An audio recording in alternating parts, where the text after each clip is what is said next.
kon mbokk yi abonné leen ci chaîne bi di Jazboul Chirakh TV ci information yi ni mu gën a gaawee la koy indee gaaw leen ngeen abonné te activé cloche bi ngir di jot information yi ci tàng-tàng bi madal xabiru liwal kabiru mala yabura minanu ay madal xabiru liwal kabiru mala yabura minanu ay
من بعد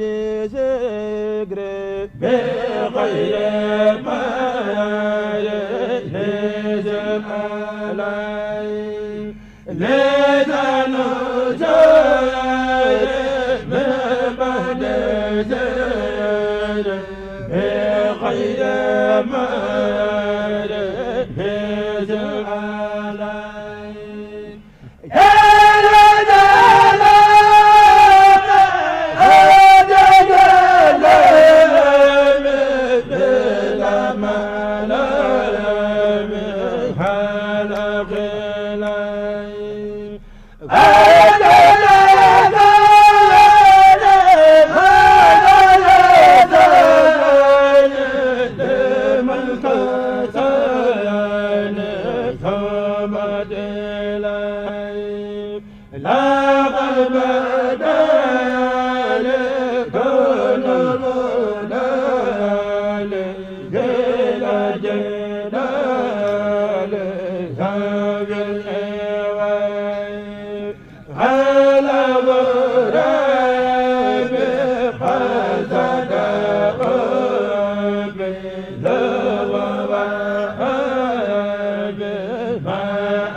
Malaya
abonné leen ci chaîne bi di Jazboul Chikhar TV ci information yi ni mu gën a gaawee lu koy indee gaaw leen ngeen abonné te activé cloche bi ngir di jot information yi ci tàng-tàng bi